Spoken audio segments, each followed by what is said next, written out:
नमस्कार दोस्तों। अभी आप देखते होंगे कि भारत में लोग जाति के आधार पर, धर्म के आधार पर लड़ते रहते हैं, लेकिन एक नई बहस भारत में छिड़ चुकी है भाषा के आधार पर। अब एक नॉन हिंदी स्पीकिंग स्टेट एक हिंदी स्पीकिंग स्टेट से बिल्कुल द्वंद्व की भावना रखता हुआ नजर आ जाएगा आपको। इसका एग्जाम्पल आप महाराष्ट्र से ले सकते हैं। महाराष्ट्र में एक महिला जो अंग्रेजी में एक्सक्यूज मी बोल दी और यही बात वो मराठी में नहीं बोल पाई, उसको वहां पे प्रताड़ित किया गया। यहां तक कि उसके गोद में एक बच्चा भी था। ऐसे ही एक महाराष्ट्र में एक सिक्योरिटी गार्ड जो मराठी नहीं बोल पाया, उसको वहां पे प्रताड़ित किया गया, उसको पीटा गया। ऐसे ही एक दुकानदार जो मराठी नहीं बोल पाया, एमएनएस के कार्यकर्ता जो राज ठाकरे जिसके लीडर हैं, उन कार्यकर्ताओं के द्वारा उस व्यक्ति को पीटा गया। सिर्फ भाषा, कोई एक विशेष भाषा न बोल पाने पे भारत में लोगों को अब उत्पीड़ित किया जा रहा है। और इसका इतिहास कोई नया नहीं है। तमिलनाडु, कर्नाटका में आप देखेंगे तो ऐसे हजारों एग्जाम्पल मिल जाएंगे कि वहां की यदि आप रीजनल लैंग्वेज नहीं बोल पा रहे हो तो आपको वहां पे एक भेदभाव का सामना करना पड़ जाएगा, यहां तक कि आपको उत्पीड़न का सामना करना पड़ जाएगा। तो दोस्तों, आखिर ये अदर स्टेट यानी जो नॉन हिंदी स्पीकिंग स्टेट हैं, वो आखिर हिंदी से इतनी जलन क्यों रखते हैं? और साथ में हम लोग ये भी जानेंगे कि जो 3 लैंग्वेज पॉलिसी है, आखिर ये पॉलिसी है क्या और क्यों ऐसा माना जा रहा है कि केंद्र सरकार, चाहे वो कांग्रेस रही हो या अभी वर्तमान में बीजेपी, 3 लैंग्वेज पॉलिसी के माध्यम से पूरे भारत में हिंदी को लिंक लैंग्वेज बनाना चाह रही है। समझेंगे थोड़ा सा हम लोग, तो उम्मीद करेंगे कि आप लोग बड़े अस्थायी रूप से इस पूरे विश्लेषण को देखेंगे और समझेंगे।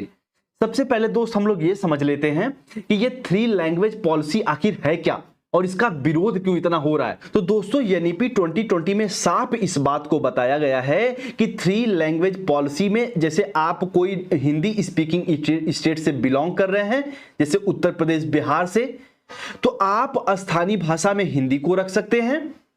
उसके साथ आप इंग्लिश और एक कोई अन्य इंडियन मॉडर्न लैंग्वेज को आप रख सकते हैं। और यदि आप नॉन हिंदी स्पीकिंग स्टेट से बिलोंग करें, जैसे आप साउथ के स्टेट ले लीजिए, तमिलनाडु हो गया, कर्नाटका हो गया, तो वहां पे आप एक वहां की रीजनल लैंग्वेज यानी स्थानीय भाषा को, स्थानीय भाषा के साथ साथ आप इंग्लिश लैंग्वेज को पढ़ा सकते हैं और साथ में आप कोई एक अन्य इंडियन मॉडर्न लैंग्वेज को पढ़ा सकते हैं।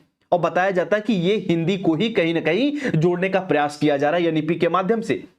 अब जो नॉन हिंदी स्पीकिंग स्टेट हैं, वो इस बात का विरोध करते हैं कि हमारे ऊपर एक बाईपास रोड से हिंदी को थोपा जा रहा है। और केंद्र सरकार इसके पक्ष में कहती है कि हम हिंदी को एज ए लिंक लैंग्वेज बनाना चाहते हैं, राष्ट्रभाषा बनाना चाहते हैं। पूरे भारत की कोई एक लिंक लैंग्वेज तो होनी चाहिए ना। तो इंग्लिश को साइड में रखते हुए हम हिंदी को बनाएंगे। और इसका इतिहास कांग्रेस से लेकर बीजेपी तक है। कांग्रेस ने भी इस पॉलिसी को अपनाया और बीजेपी भी इस पॉलिसी को अपनाती है।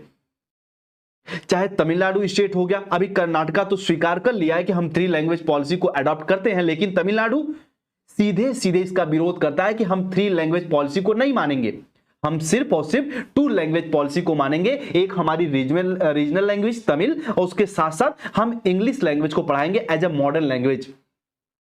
तो दोस्तों, ये है आपका 3 लैंग्वेज पॉलिसी। अच्छा, एक बात और, जो state non Hindi speaking state हैं, वो हमेशा से इस बात का विरोध करते आए हैं कि जैसे उत्तर प्रदेश में और बिहार में, या जो भी आपके देखेंगे उत्तर के स्टेट में, आप कोई अन्य साउथ लैंग्वेज को नहीं वहां पे कंपलसरी नहीं करते हैं, या फिर वहां पे पढ़ाने पे जोर नहीं दिया जाता 3 लैंग्वेज के रूप में। तो फिर जो साउथ के स्टेट है, वहां पे हिंदी के लिए क्यों जोर दिया जाता है? उनका ये बड़ा सॉलिड पक्ष है और अपने आप में सही भी है। आप उत्तर प्रदेश, बिहार में कभी देखते हैं किसी स्कूल में तमिल या फिर तेलुगु या फिर आपका कन्नड़ बोलते हुए किसी को सुने हैं? नहीं। या किसी टीचर को देखे हैं? अधिकतर तो नहीं।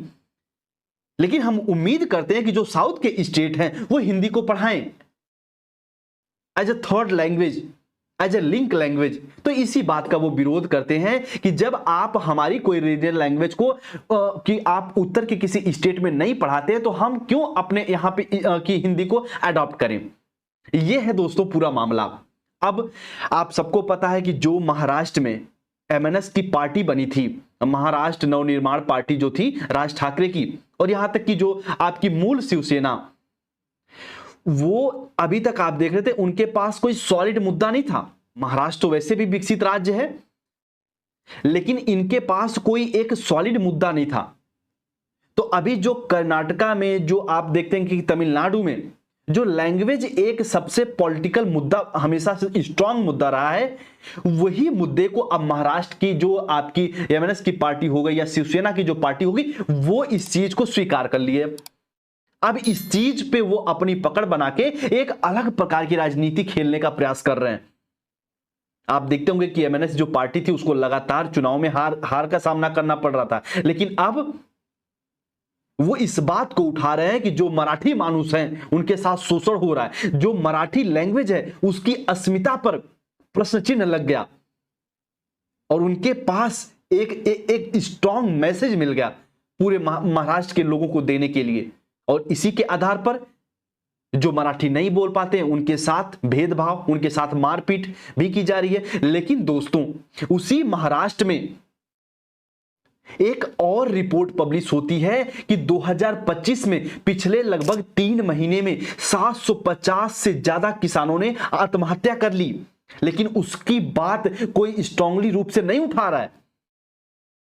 कोई भी वहां के लोकल आप पॉलिटिशियन को देख लेंगे, इस बात पर जोर नहीं दे रहा है कि वहां पे इतनी आत्महत्या किसान कर क्यों रहे हैं। लेकिन जो भारत की एकता और अखंडता को प्रभावित करेगा, थ्री लैंग्वेज, उस पे खूब जोर दे रहे हैं। इस पे थोड़ा सा आप भी सोचिएगा, और उम्मीद करते हैं कि थ्री लैंग्वेज पॉलिसी को आप भी थोड़ा सा समझे होंगे, और ये पूरी राजनीति किस दिशा में जा रही है फिलहाल उसको आप समझेंगे। एक रिक्वेस्ट हम अपने इस छोटे से प्लेटफॉर्म से करना चाहेंगे कि आप किसी भी स्टेट से बिलोंग कर रहे, चाहे आप यूपी से हैं, या चाहे बिहार से हैं, चाहे महाराष्ट्र से हैं, चाहे तमिल से हैं, अगर आपके पास कोई अन्य लैंग्वेज बोलने वाला व्यक्ति है या कोई काम कर रहा है, तो उसके साथ किसी प्रकार का भेदभाव मत करिए, उसके साथ किसी प्रकार की उत्पीड़ना मत करिए।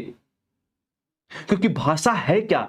विचार को व्यक्त करने का तरीका, और आप यदि उस भाषा को किसी पे थोपना चाहें, उस भाषा के आधार पर किसी के साथ उत्पीड़ना करें, तो यह सरासर गलत है। उम्मीद करते हैं दोस्तों ये पूरे बात को आप लोग समझे होंगे। बहुत ही सिंपल लैंग्वेज में इसको बताने का प्रयास किए। फिर भी आपके कोई डाउट या कुछ हमसे पूछना चाहते हैं तो कमेंट सेक्शन में कमेंट करके हमसे पूछ सकते हैं, अपने फीडबैक भी दे सकते हैं।